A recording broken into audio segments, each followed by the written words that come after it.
Grand B, désinfectants et nettoyants. Ils sont extrêmement variés, parmi eux un nombre non négligeable de caustiques majeurs qui comportent donc un risque toxique important.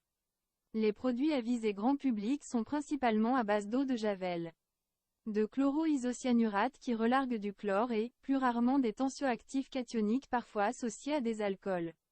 Premièrement, eau de javel, constituée d'hypochlorite de sodium. Commercialisée à des concentrations différentes, berlingot mousse de 250 ml titrant à 48 degrés chlorométrique, c'est la javel concentrée. Bouteille contenant 1 à 2 litres. Dans ce cas, elle titre à 12 degrés chlorométrique, c'est la javel diluée. Une solution diluée peut aussi être obtenue à l'aide de comprimés, souvent appelés javel solide, contenant du di ou du trichloroisocyanurate de sodium, qui, au contact de l'eau, libère du chlore actif. L'eau de javel est instable, dégradée par la chaleur. L'addition de soude caustique à l'hypochlorite permet de stabiliser le produit. L'hypochlorite de sodium se dégrade en présence d'acide, libérant du chlore. Gaz corrosif pour l'arbre trachéobronchique. Cette situation n'est pas rare en milieu domestique, du fait du mélange de la javel avec un acide contenu dans un détartrant WC. L'esprit de sel par exemple.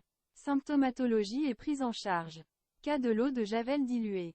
Elle n'entraîne, après ingestion, que des troubles digestifs banals. Toute évacuation digestive reste contre-indiquée mais une dilution à l'eau, en l'absence de produits moussants, et un pansement digestif prescrit pendant 1 ou 2 jours peuvent être utilisés. Par contre, l'ingestion volontaire d'une grande quantité de produits dilués, dans le cadre d'une tentative de suicide, peut être responsable d'une gastrite parfois intense. En cas de projection oculaire, il faut rincer abondamment l'œil à l'eau froide pendant 15 minutes, en respectant la règle des 3 x 15. C'est-à-dire 15 minutes à 15 cm avec une eau à 15 degrés Celsius. Dans le cas d'eau de javel concentrée, elle se comporte comme un caustique, accru par la présence de soude comme stabilisant, et peut provoquer des perforations au niveau du tube digestif, des hémorragies et à terme une sténose œsophagienne avec risque de cancérisation. La prise en charge est de type caustique. Toute évacuation digestive, lavage gastrique ou vomissement provoqué, est formellement contre-indiquée car les lésions œsophagiennes pourront être aggravées par un second passage. De même, toute tentative de dilution par l'eau est interdite car, en cas de perforation, elle ne pourra que gêner l'intervention chirurgicale en urgence qui peut être la seule chance de sauver l'intoxiqué. L'alimentation et toute médication seront obligatoirement parentérales, au moins initialement. Il faut assurer une hospitalisation immédiate. L'endoscopie digestive précisera la gravité des lésions, qui dictera la conduite à tenir. Dans le cas d'intoxication par eau de javel plus acide, le mélange d'eau javel avec un acide donne lieu au dégagement de chlore, responsable de signes d'irritation trachéobronchique, et éventuellement d'œdème pulmonaire retardé, 24-48 heures, qui peut être mortel, favorisé par des facteurs de risque, tabagisme, asthme, insuffisance respiratoire. Pour la prise en charge, il faut sortir l'intoxiqué de l'ambiance contaminée et pratiquer rapidement une oxygénothérapie avant l'hospitalisation, qui doit être immédiate. Le bronchospasme est traité par des aérosols de bronchodilatateurs. Une corticothérapie est proposée devant une symptomatologie asthmatiforme ou en cas d'œdème laryngé. Deuxièmement, agent de blanchiment.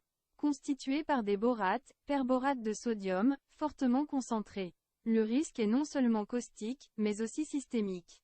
Avec troubles digestifs importants, érythrodermie exfoliatrice, convulsions, néphropathie anurique aiguë en cas d'ingestion massive. Troisièmement, nettoyant pour vitres. De composition complexe. Ils contiennent souvent des alcools et polyalcools, parfois des glycols ou des éthers de glycol et des détergents anioniques et non ioniques. Des additifs de type ammoniac ou acide acétique sont parfois présents en quantité négligeable. Pour la prise en charge, certains produits ont une toxicité systémique importante, méthanol, éthylène glycol. Leur présence devra systématiquement être recherchée en précisant la composition du produit incriminé. La toxicité dépend de la quantité ingérée et ne se développe que lors d'ingestion de quantités importantes, dans le cadre de tentatives de suicide. Lors d'ingestion accidentelle de petites quantités, l'abstention thérapeutique est recommandée. Quatrièmement, les cires et encaustiques. À base de cire naturelle, minérale ou synthétique. Le risque est essentiellement lié à leur solvant. La grande lipophilie des solvants leur confère un caractère irritant cutané et dépresseur du système nerveux central. L'ingestion de grandes quantités peut conduire à des complications neurologiques précoces, syndrome embryonarcotique, coma, des troubles digestifs, nausées, vomissements, douleurs digestives, lésions digestives basses, notamment anales, et des troubles respiratoires, pneumopathie d'inhalation. Les solvants, et particulièrement le trichloréthylène, peuvent être utilisés dans un but toxicomaniaque, sniffing, chez les adolescents. Prise en charge. En cas de projection cutanée, retirez les vêtements souillés et lavez abondamment à l'eau savonneuse. Lors d'ingestion, les gestes à proscrire sont le lavage gastrique et les vomissements provoqués, car risque de pneumopathie d'inhalation, ainsi que l'administration de liquide, lait, huile d'olive, qui peuvent favoriser l'absorption. Évaluer l'intoxiqué en milieu hospitalier avec réalisation d'un cliché pulmonaire et surveillance pendant 6 heures.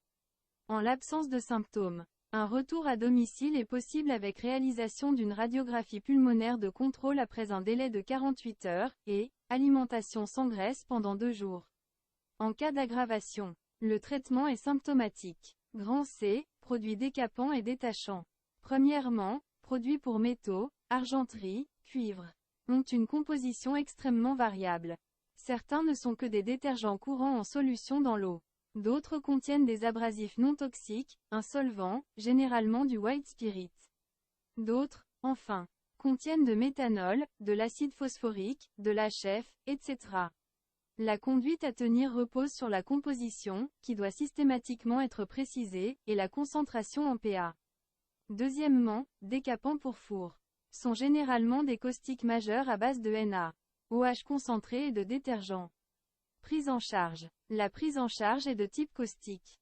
Troisièmement, détachant. Il peut s'agir de simples détergents en solution aqueuse, dont l'ingestion ne se traduit habituellement que par des troubles digestifs bénins. Mais aussi des produits pétroliers qui peuvent déterminer une pneumopathie, de solvants chlorés qui peuvent être à l'origine d'intoxications graves.